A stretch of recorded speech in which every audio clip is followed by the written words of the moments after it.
Hello everybody, this is Yuki. It's been a while, it's been like 2 years since my last video. I am here for some post-commentary for H. Kaling Destiny Lib. I just recently liberated in GMS Kronos for H. Kaling, and it's been a lot of fun. It's been a ride. I really hate this boss, I will say first. I'm really bad at this boss, so I don't know if I'm really qualified to tell y'all or to give commentary on like my run, but I cleared, so I might as well share some of the things that helped me clear and all that, and hopefully that helps you guys out as well if you guys want to Destiny Lib. Specifically for hero, but I think most of the concepts work for almost every class anyways, so maybe it'll help you all out even if you're not a hero main. I will say that I didn't do this alone. I had a lot of help. I'm pretty bad at this boss, and I had a lot of help from a lot of my hero friends in GMS that gave me a lot of VOD review commentary, and they basically pointed out a lot of my mistakes, and they helped me to shore up some of my concepts for this boss to help me clear. Yeah, so big shout out to Vinooz, Dark, Steele, and Teddy. Yeah, they gave me a lot of tips, as well as Jordan. Jordan's not a hero, but I've fallen down. He's a don't worry.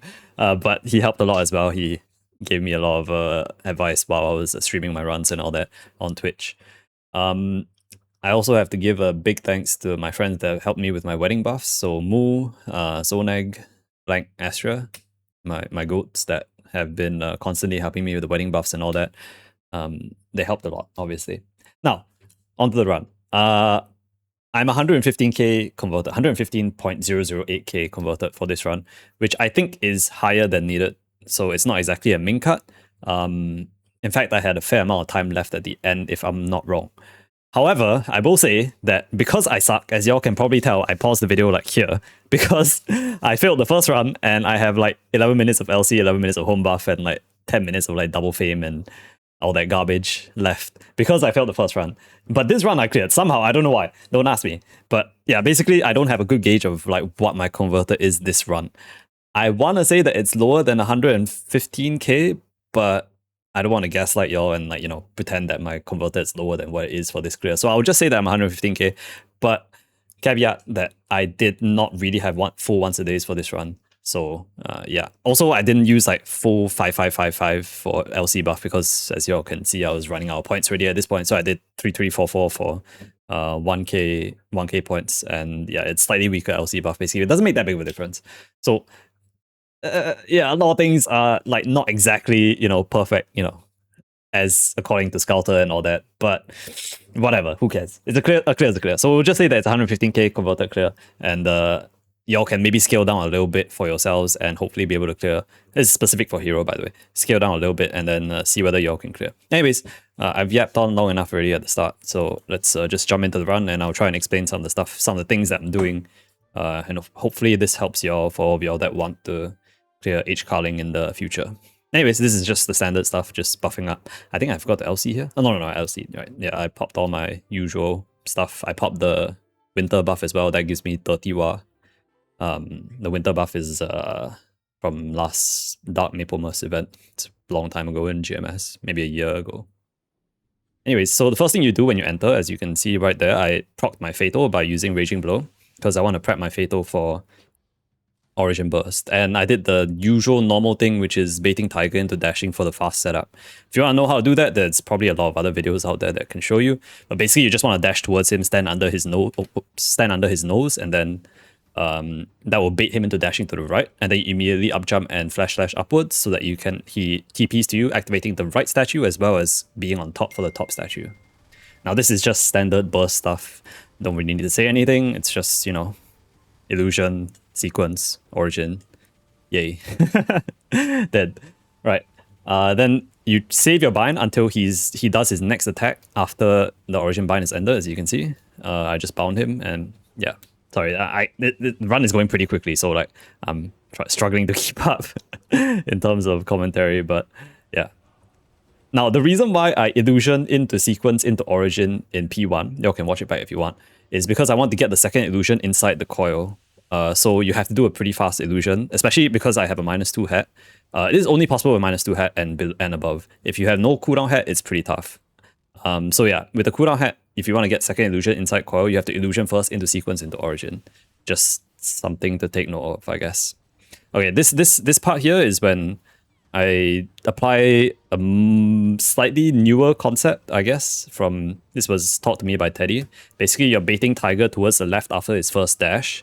Because now Tiger doesn't do phantom dashes anymore. Y'all in the future probably don't know what a phantom dash is, but basically, in the past, Tiger used to do phantom dashes where he would dash and not move. Now that's out of the game already, so he'll always do a real dash. So therefore, it's actually more viable to do this nowadays, which is baiting him to the left after he dashes. So you always want to be standing on his left in the second triangle there, because you want to bait him to dash towards the left so it doesn't dash out of the triangle, right? So after that first dash, you can walk your way to the left and drag him towards the left. Now, the reason why you want to do this is right here, because after your next setup, basically you want to be on this right side here so that you can enter bird very, very quickly. I'll show this here after I burst. Basically, you burst here. I take a little bit to set up because I'm bad. But basically, you want to stand exactly where this puddle is, actually. You don't really want to stand on the puddle. If there's a puddle there, don't stand on it. But if there's no puddle there, stand there, because that's where the portal spawns for bird. So the moment he dies, you want to immediately go to the right and then go into the portal. So you save a fair amount of time, and you can enter bird with residual burst here, as you can see.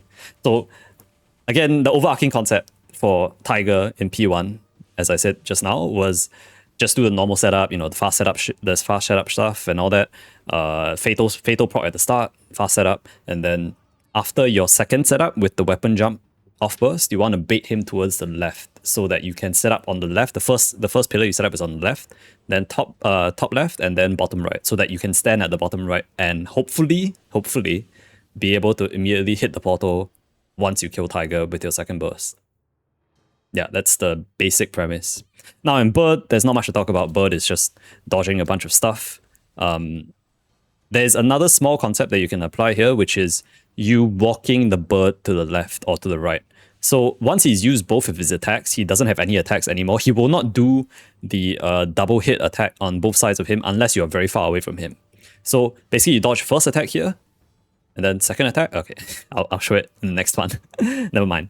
Anyways, I probably should have paused. Okay, I'm gonna restart bird again because I was explaining a lot of Tiger at the start. Anyways, yeah, so this thing again, like I said, set up your burst, Jenny, do your normal burst, all that, yada yada. Another important concept to take note is when you are bursting with Jenny burst, you want to explode your Jenny before your illusion and Jenny expire, because your illusion can, you can see there I exploded my Jenny. Your illusion can extend, but it cannot extend beyond your Jenny because your Jenny is an iframe, and iframes will end your they'll end your extensions. So you want to explode your Jenny so that your illusion can extend. As you can see right here, my illusion's extending. I get a lot of extra FD from it. So my illusion lasted like a good 13 seconds there, 12 to 13 seconds, and it helped a lot with my burst. So that is another one of the core concepts for when you are bursting without origin. This doesn't count for origin because origin bursts. But the moment your origin ends, your origin has an iframe as well. The moment your origin iframe ends, your illusion ends as well. So that one, you can't help it. You can't really extend your illusion timing for origin, right? But for your regular burst, where you're just bursting with Jenny, you can Jenny, burst, illusion, and then as your illusion and Jenny are about to end, you pop your Jenny iframe. You explode it so that your illusion extends beyond the Jenny iframe and you get extra damage. Yeah, okay, anyways, enough of that. We'll talk about bird. So bird, the first thing you do when you enter, you saw me swap rings. I swapped to a risk taker. You immediately swap to risk taker, activate risk taker, start hitting. This one is standard.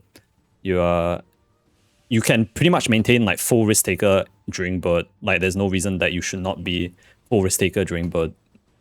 And depending on when you enter, you can do risk taker into weapon jump. So as you can see, I pretty much almost use the full duration of risk taker here. And then after risk taker ends, I swap to weapon jump with the ring swap. Okay, I'll explain walking bird after this. So as bird flies, after he flies, he'll always have two attacks, main attacks, two swipes with his wings. So one swipe here, and then the second swipe here. After both of his swipes end, you can effectively just walk him. So what you want to do is you want to slowly make your way to the left or right towards the center of the map so that bird walks towards the center. and that causes his fly to be slightly shorter, and you can save a little bit of DPS uptime.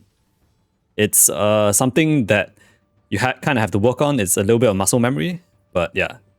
Okay, so here, during the first test, I swapped back to Risk Taker, and then I swapped to Raw, because I want to make sure that I have Weapon Jump on my Ring Swap key. Anyways, back to the bird concept. So here, again, bird attacks once, attacks twice, and then you start walking him. So you stand on his left. I'm standing on his left, and baiting him towards the left, so that his next fly will be shorter. Like so. He doesn't do like a Giga fly.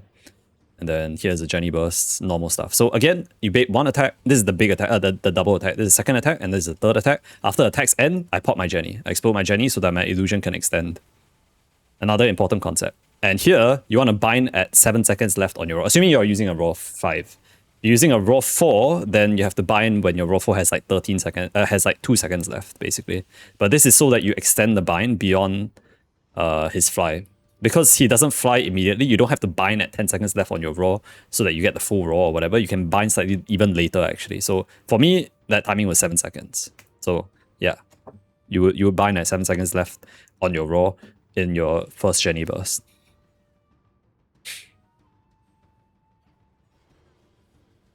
Other than that, this is standard stuff, normal, just baiting his attacks.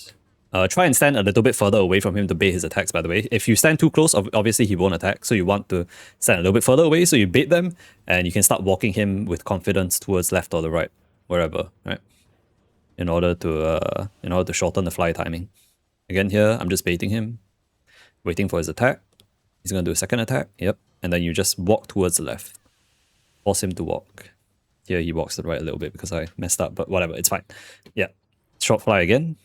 And you prep for burst. So all of this is pretty standard. I will note that in my runs, I do not have to wait during test for burst cooldowns. It varies from run to run, so this one I can't help you with. But basically, the basic premise is that you need about 15 seconds, well, a bit less than 15 seconds, maybe 12 to 13 seconds left on your burst before you break test in order for you to immediately be able to burst after the fly. So after you break test, he will immediately fly, right? And after that, he'll take a while to spawn in and then he'll fly. And after he flies, then you can burst. So that's like the crucial timing that you need to take note of for your burst in order to be able to burst him immediately after his fly ends after test. If you can't really gauge, you have to kind of figure it out yourself on your runs. But basically for my runs, it was simple enough. Didn't have to wait at all for any of the tests. But some of you might have to wait during the test in order to be able to line up your burst properly. It seems like a little bit of a loss in DPM, but it's worth it because you get to do a faster burst at the end of his fly. So here I'm bursting. I don't use Sword Illusion here because I know that I'm going into dog. So this burst is supposed to be an Ori burst, right? But for heroes, you have to save your Ori. You have to go into dog, switch to Risk Taker, Illusion, Origin. There's an argument for using Illusion in Bird so that you clear Bird faster, and you can bring over into dog and immediately Origin instead with just Risk Taker without Illusion. There's an argument for that. If you have a cooldown hat, it's possible for you to go straight Illusion first in Bird, go into dog, and then wait for your second illusion before you Origin. But I think with the 2-second cooldown hat, the timing is too tight, so I didn't bother with that. Okay, so yeah, that's the start of dog, right? You got a Origin at the start of dog. It depends also on how much HP you have left in Bird by your second burst. In Bird, at that point, I had maybe 11% left, so I was confident that I could just burst it in without illusion and it'll be really quick. I could enter dog, have a lot of residuals with Instinct and BSB still running, and illusion, Risk Taker, and Origin, and deal a fair amount of damage with my Origin burst, right? Second thing to talk about in dog is maintaining Risk Taker. So in version 267, dog is super nerfed. Like, he's like as easy to play as Bird, basically. You will never lose your Risk Taker unless you're bad at the game, right? Okay, being bad at the game is kind of mean. Let's not say bad again, unless you're not paying attention or like you're not dodging attacks. So we'll go back to the start again. You see I enter with residuals here. I illusion, Risk Taker, and then I Origin. And then I maintain that Risk Taker all the way until basically it runs out.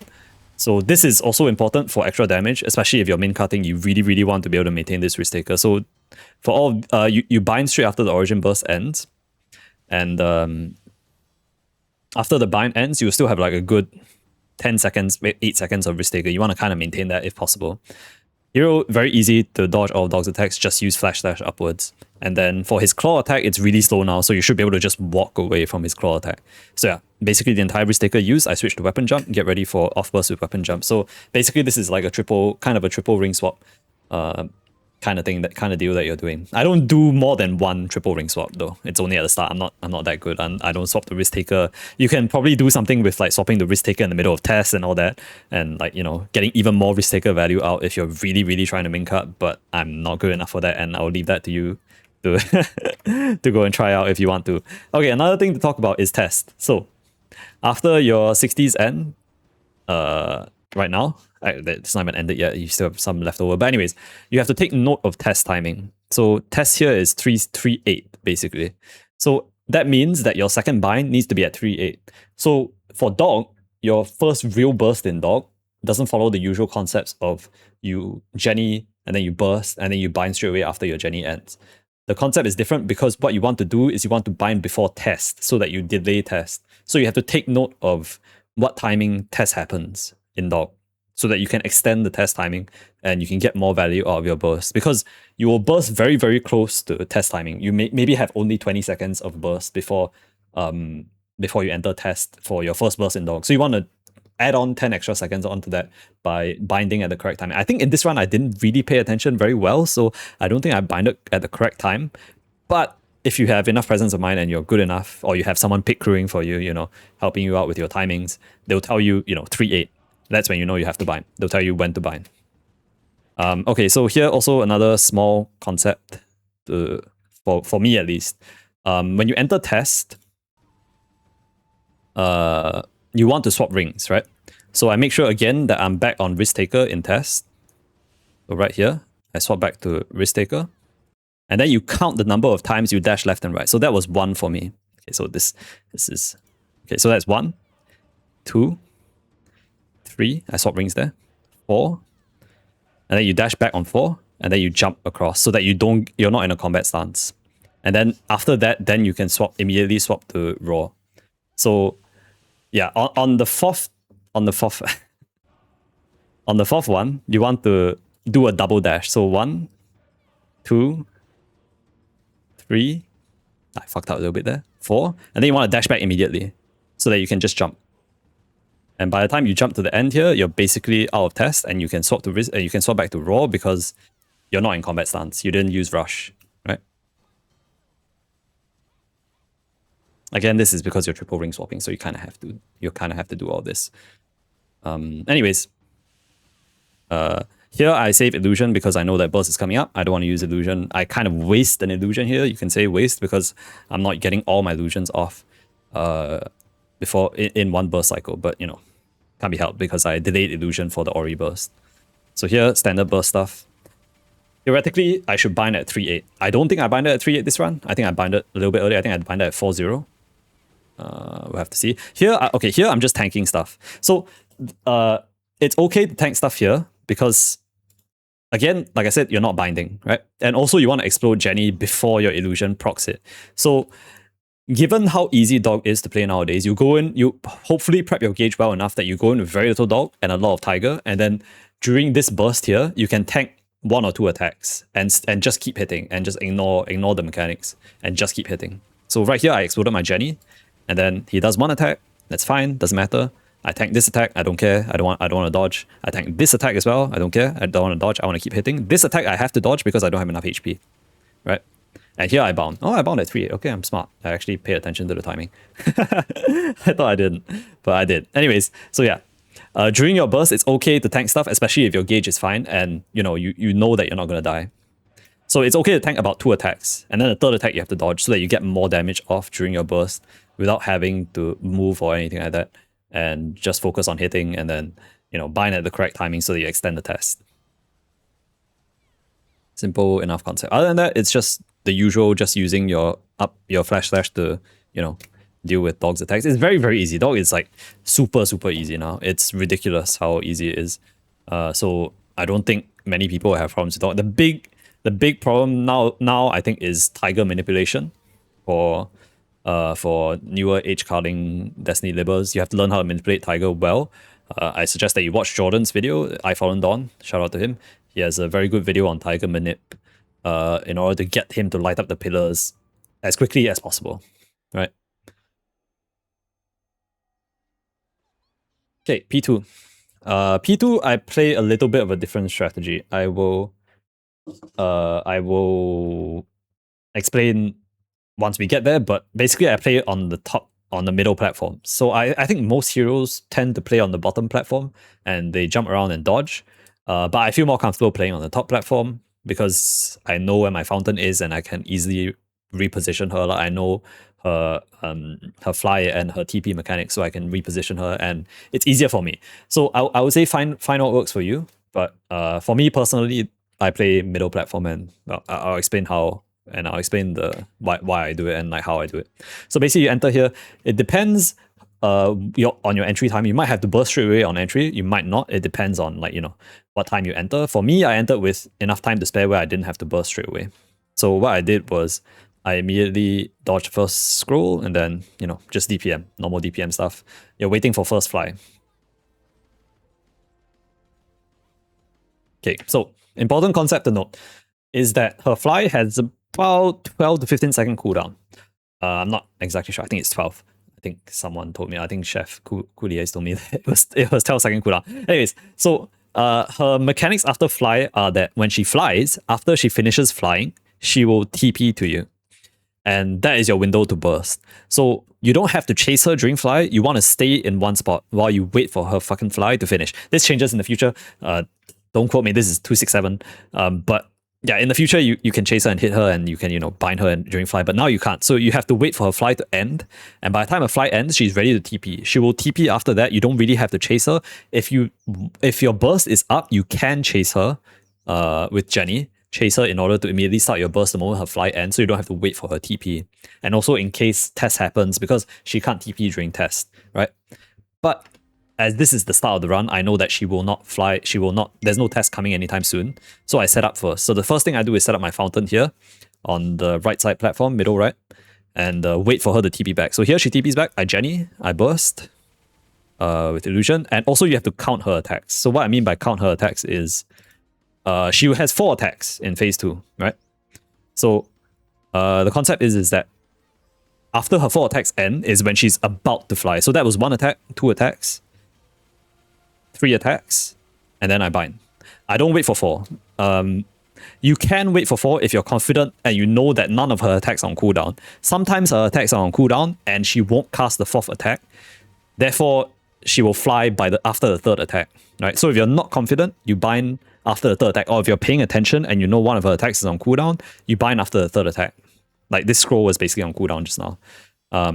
So yeah, it depends on whether you're confident, whether you know her attacks are up, whether they're down, then you choose when you want to bind. And yeah, but basically you never go beyond 4. If you go beyond 4, she's gonna fly and you're gonna lose your burst. So yeah. So here, what you do is you use your rush to stay on this middle platform. Basically, on the edge of this middle platform, you can't get hit by this spike.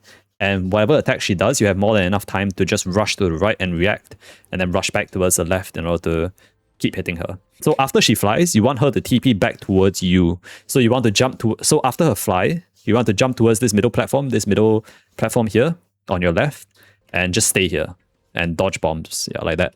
And she will TP back here. After that, you can flash dash to the right. Like here, I got TP'd, but whatever. You want to flash dash to the right so that you can end up back on this right side platform. If she TPs to you, you jump to the left platform, and then you continue to DPM her. So it's very, very simple concept. You just stay on this same platform together with her, and you keep using your flash dash and your rushes to get from left to right. And yeah, here I bait her again, bait her towards the right. Pretty good. And you rush back and forth. Hopefully dodge some bombs. Okay, so this is another reason why you want to stand here. Because if test happens and she happens to be near you, this is free DPM. It's very free. You just keep hitting her.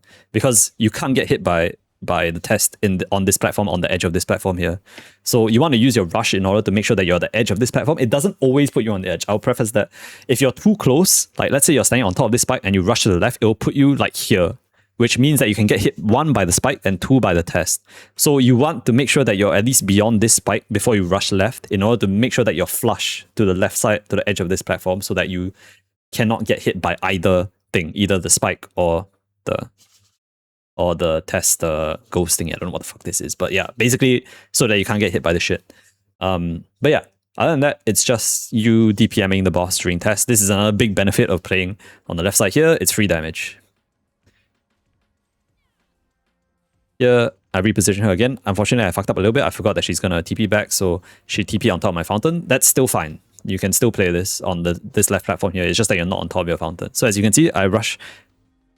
Yeah, I put a little bit more space in between me and the platform there so that I know that I will be flush with the platform. Here again, reposition. She flew, so I'm going to make her TP back towards the center. And then I burst. So again, another thing, you're obviously watching your burst, right? And once she flies, you always want to burst after she flies. Because after she flies and then TPs back to you, you have like a good 10-second window where you can DPS her and kill and hit her basically. So yeah, this is Jenny into Origin burst, so that you have more damage uptime. So you Jenny first, sequence, you hit for a couple of seconds, like a good 5. You count the number of attacks. Again, this is counting attacks, so same concept. Sorry, I'm skipping back and forth a lot, but I wanna kind of get this concept down. She TPs towards you, you Jenny, sequence, you hit, you count attacks. So this is 1, 2, 3. And then I don't wait for 4, because I know her scrolls on cooldown. At this point, I'm pretty sure I knew her scrolls on cooldown. Either way, I don't wait for 4, I just go with 3. And then I just illusion into Ori Burst, right? And then this one, make sure you bind early. Do not try and greet this. Do not go for the 89-second Origin and then bind, because she will fly immediately. So always bind on time for post Origin Burst, right? Don't leave it up to chance. It's not worth the extra 1 second of hitting. 100% not worth it.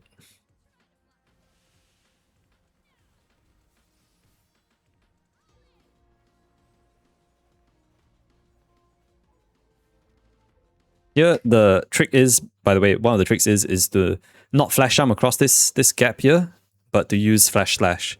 Because flash jumping is a bit slower, and sometimes it will cause her to... If she targets you with the TP in the middle of your flash jump, she will TP to the bottom of the platform here, which is very annoying because it's a little bit more annoying to hit her, it's a little bit more annoying to deal with her attacks and all that. So yeah, I recommend using flash slash to get from this platform to the right platform back again. It also puts you... Oh, you. Okay, I'm bad. Anyways, ignore that. It also puts you at the correct spot in order for you to rush left and be flush to the wall if you flash slash to the right. As you can see, yeah. You need to walk a little bit. It depends on where you flash slash from, on the left, in the middle platform. Again, standard stuff, just dodging attacks, use your rush well. The rush animation is real fast now, and your Raging Blow animation is real fast as well. So you should have... There shouldn't be a reason why you can't react in time to her attacks and rush right in order to dodge them. So again here, flash slash in order to bait her over to this side.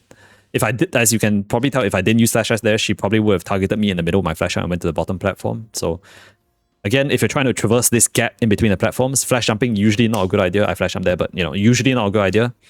You want to use flash slash. Again, here I walk a bit to the right so that I'm in the middle of this platform here before rushing to the left so that I'm flush to the wall, and I start my burst. So same concept. She flew, so I Jenny, illusion, and hit her. So I'm counting attacks here. That was 1, 2, and 3. And then there's a 4th attack here, and then I bind her after the 4th attack ends. Usually, if she starts with scroll, you can do 4 attacks. You can count 4 attacks, and then bind her. If she doesn't start with scroll, it's a bit more risky because scroll has a longer cooldown, and it's not guaranteed that she'll cast it. So if she starts with scroll, you know that you can count 4 attacks and then bind. If she doesn't, then yeah, tough luck. You kind of want to be a bit more careful and start with 3. Anyways, that's the timing that I entered in at 15:23. Yeah. So with door and bird door intact, which is good. It's okay to lose your doors, honestly. I would try and enter P2 with at least 2 lives. 3 is best, and 4 is obvious. No, sorry, 4 is obviously best, but 3 is pretty good, and 2 is still doable. So if you have 300 erosion or willpower when you enter P2 and no doors left, or P3, it's still fine. P3 is not that scary. So yeah, those are the core concepts for P1 and P2. So hopefully everything I explained myself well enough. Okay, so we'll move on to P3. P3 it's easy, but you have to pay attention to your positioning and stuff like that. So first thing that you want to do when you enter P3 is immediately turn on dog statue, as you see I did there, and then place down your fountain. There's a specific spot for heroes to stand. This is probably irrelevant in the future once they get rid of cheesing. But there's a specific spot to stand in dog in order to hit both bird and dog with rising rage. I don't think you can hit them both with beam blade unless you shift position, but I don't bother shifting position. I'm lazy as hell. And I just stood in one spot where I can hit both of them with rising rage. There's also another spot that you have to stand in order to hit both of them with sword illusion. That one's probably more relevant if you want to actually do that. But again, I'm lazy. And not lazy, I'm also scared. Scared. So the spot that you want to stand at, the way I do it is, it depends on your resolution, but for me, the way I see whether I'm standing on the right spot is I look at this line here and I look at the edge of my quote label ring. And if my quote label ring touches that line, I'm in the right spot. So here I'm a little bit off, but it's still okay. I think I still hit. Pretty sure I still hit. But anyways, it's not a super exact science for this. So you just need to be, like around here, where you touch this line, where I touch this line in my quote label ring, and I hit both of them with Rising Rage. And I can still hit dog with Raging Blow, and I hit bird with Sword Illusion. Honestly, it's not that important to hit both anyways. It's more important that you kill dog fast so that your burst can go into bird. But okay, that's besides the point. It's actually more important that you hit bird with more damage, actually. So it doesn't matter as much that you're not hitting dog with illusion and beam blade. I think it's more important that you're hitting bird, especially now that in 267 you can't really use stationary Raging Blow. So basically in the clears before this, in version 266 when the boss was a lot harder, boss was harder back then, by the way. Just saying, I clear on the easier version. Back then, you used to be able to place down your Burning Soul Blade in between these two perils, and you would do AoE damage to both of them consistently. And that was fine because Burning Soul Blade stationary mode dealt more damage back then. But now it's definitely not worth it to use during bossing. You kind of have to use the attached mode. So the attached mode, unfortunately, I'm pretty sure doesn't hit bird. It doesn't have a long enough range to hit bird and dog at the same time during burst. So you kind of have to pump a bit more damage into bird now in order to make sure that you can kill bird on time and spread out the damage well enough. So that's an important thing to note, is that because I think at least that because it's more important to get damage into bird now, it's not as important for you to hit dog with Sword Illusion and with Beam Blade. Especially because your burst is stronger now because you're using attached Burning Soul Blade and it's hitting dog at the same time. Your dog will definitely always die first and it will be much faster. I think it's possible that you can possibly split your damage better than I did here and make sure that bird has slightly lower HP. It's not a perfect run by any means. I think it's possible to split it slightly better, but I just went with what worked for me. Okay, another thing to note is that you want to be at this spot also because your instinct will actually hit bird. If you're at this spot, it will hit both bird and dog. So you're getting a little bit of extra AoE damage. As you can see, there's an instinct procs here going off. It's a bit hard to see. My opacity is damn low, but there are instinct procs going off here. Trust me, bro. You can see the damage numbers going. But yeah, you want to stand in that spot there so that you can hit instinct procs on both bird and dog. And basically, you're doing a little bit of double hitting. Other than that, surviving Kaling's attacks is very, very simple in this phase. You just use Fountain and you use your dash. Use Flash Dash upwards, and it's simple concept. Nothing special here. You can also continuously use Fountain to tank chains. The only time that it's dangerous is you don't want to tank both chains and her slam attack at the same time. If you do that, that's instant death because the first tick of chains does more than half your HP and her slam does half your HP. So you will die if you tank both of them at the same time. So if they overlap, make sure that you either use an iframe or you use flash dash upwards. But if it's one or the other, like it's a single attack, you can just tank it and use Fountain. That's fine. This was a important concept that Vinooz taught me. Anyways, standard stuff, you're just hitting the boss here, nothing much going on. Flash Slash, Beam Blade. Remember to use your Ascents. I tend to use my Ascents after my 60s are done, like my off burst, so that I'm not wasting any residual buffs. So after my first 60s, I go towards the center and I use my Ascents. Remember to stand slightly closer to the center so that you hit both bird and tiger as well as dog, all three of them with your Ascents. It's quite imperative that you enter P3 with all your Ascents up because, like I said, hero doesn't have the best AoE damage, so Ascents really help to shore up a lot of your damage. Another important concept here that I think Mu reminded me about is that even on your Ori burst here, like I'm doing right now, you want to always Jenny first so that you don't fuck it up. Like, there's no reason to not to save your Jenny. Like, there's no damage to greed. There's nothing to greed. You always want to be Oriing first. You always want to be Jennying first before your Ori, even if it's Ori burst. Because if you Jenny later, you're gonna fuck up your timings for the other bursts, like the following subsequent bursts and all that. So, even on your Ori burst, important concept, always Jenny. Always Jenny first.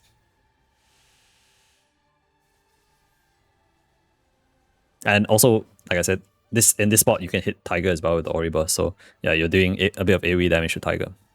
To be honest with you, this phase is just looking at Kaling, looking at your Fountain, and looking at your Incising debuff.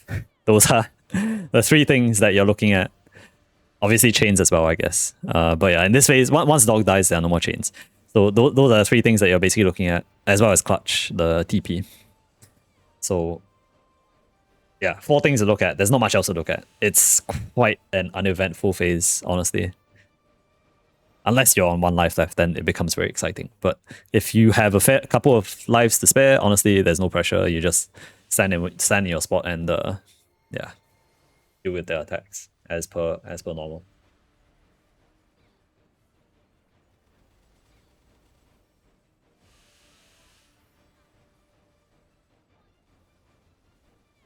Not much else to explain here. For me, the timing to hit is to kill dog by this burst, basically. So by the 10-minute burst, I want to have dog dead so that my 8-minute burst can go into bird right before the 6-minute Ori, right? So that I can spread out even more damage and have bird be even lower for my Ori burst, right? So here, standard stuff, just bursting. Make sure that your puncture is on both Kaling, bird, and dog. Well, not both, all 3 of them. Then you bind after your Jenny ends, pretty normal.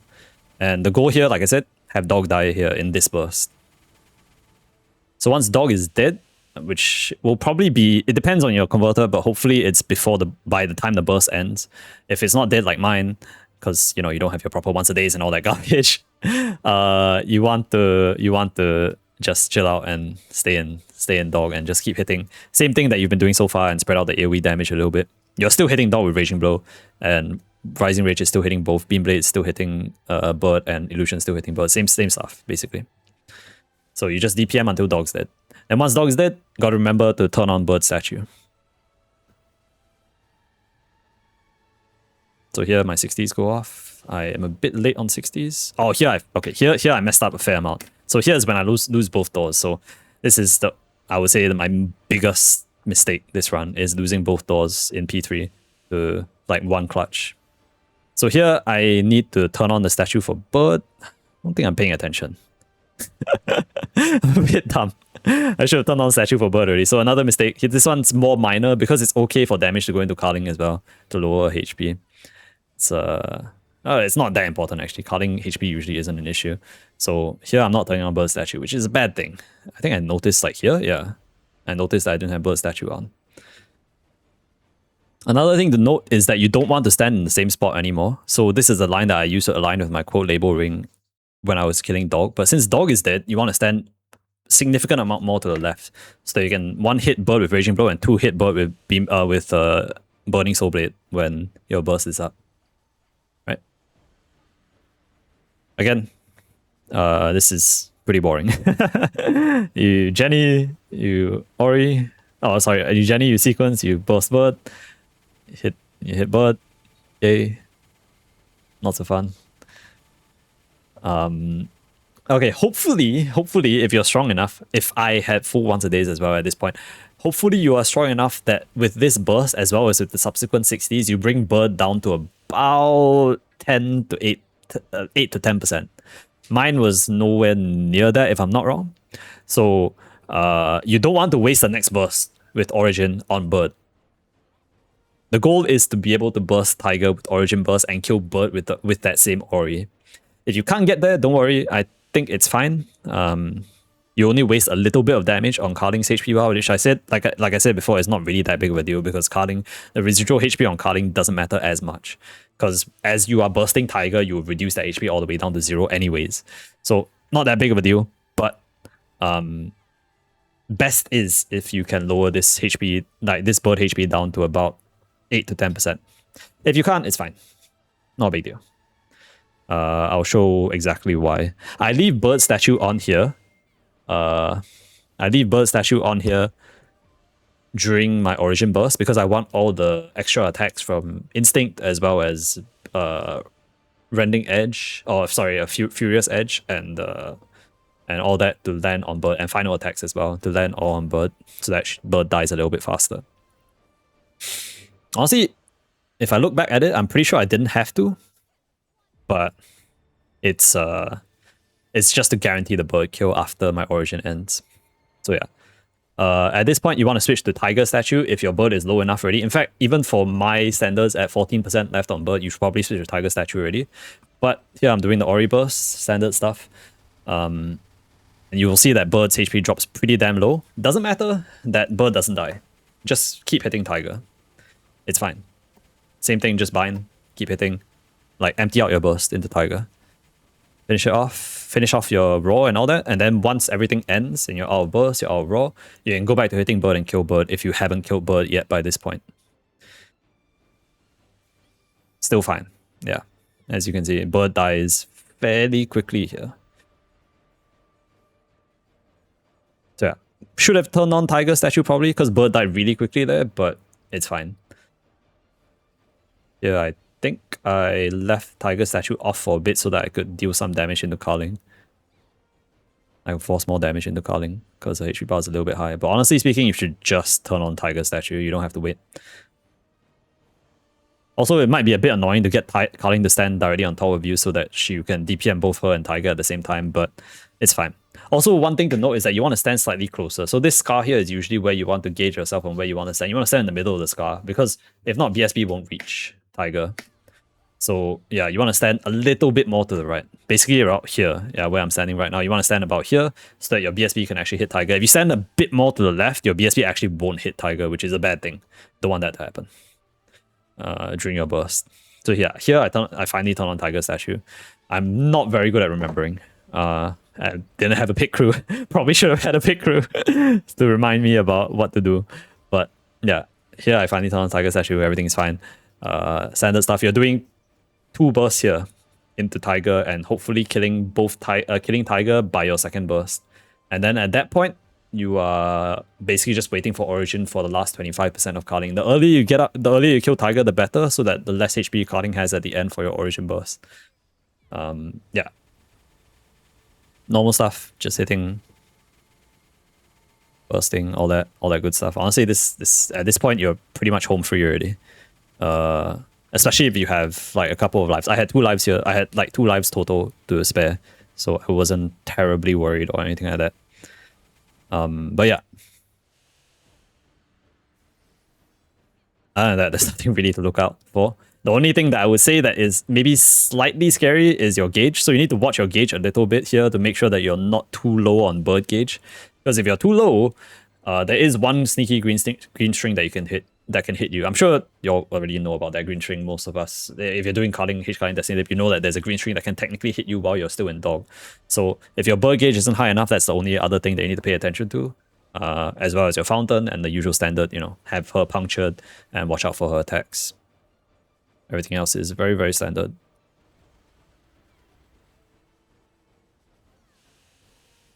I actually forget to put on fountain for quite a while here, but it doesn't really matter, I think. Like, you shouldn't be tanking any attacks anyways. Her attacks are slow enough for hero that you can always have a flash dash up for all of her attacks. You don't have to use any other mobility skill. Unless she does a lot of overlapping, but it's unlikely. Pretty unlikely. But yeah.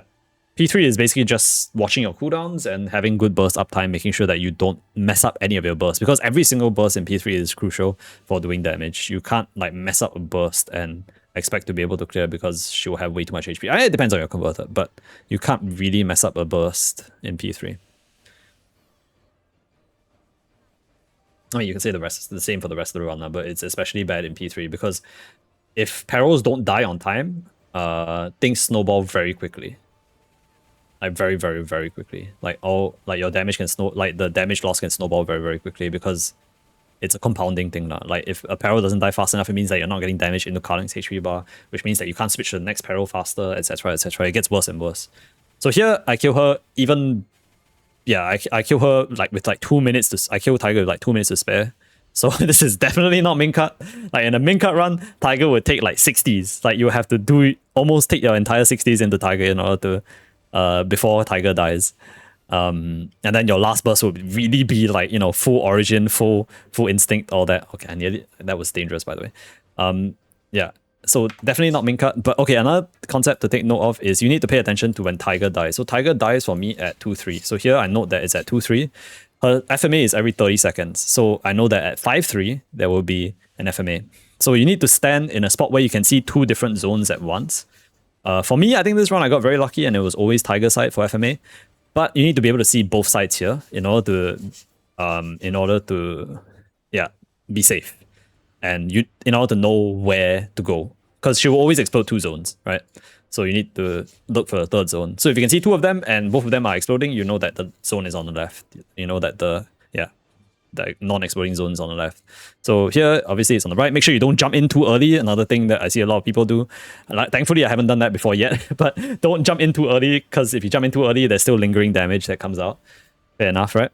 So yeah, don't jump in too early, all that garbage. And yeah, just stay here, stay on top of your fountain, dodge her attacks. I recommend that you don't use Flash Slash as often at this point already, because you want to save Flash Slash for getting around very, very quickly. So you want to up jump into double Flash Slash if it's on the left, for example. The reasoning is that if you up jump, you're safe from clutch, you're safe from the TP, and you can double Flash Slash to the left and hold blink in order to dodge the FMA, right? So as much as possible, when it comes close to FMA timing, try not to use your Flash Slashes so you have both of them up for sticky situations with FMAs. I think all 3 of them actually, yeah. I'm pretty sure all 3 of them were Tiger side. So I never had to use my Flash Slash to the left. But I think I would like to think that I was prepared for it. So don't think it had a big impact on the run. But yeah, as you can see, final origin burst here, I still had like almost 40 seconds left. So definitely not a min cut. Here's me screenshotting. Anyways, it's definitely not a min cut. You could probably do it at lower spec than I did, especially since I ran out of once a days. I think it's definitely possible. So the hero buffs were quite significant, honestly, for hero in I think in Kaling especially, because there's a lot of DPM time. Anyways, that's the run. I hope I helped you all out with post commentary and all that. I hope you'll understand some of the concepts for Kaling, and it helps you for your own runs, whether it's H Kaling, Destiny Lib, whether it's N Kaling, solo, all that kind of stuff. All the concepts still apply, they're all the same. And yeah. Thank you all for watching. I will maybe see you all when I Destiny Lib 2, I guess, in Reboot. I don't think I'm gonna be posting much more Reboot content. But yeah, thank you guys very much, and I hope you all are well, and I will see you all whenever I see you all. Bye-bye.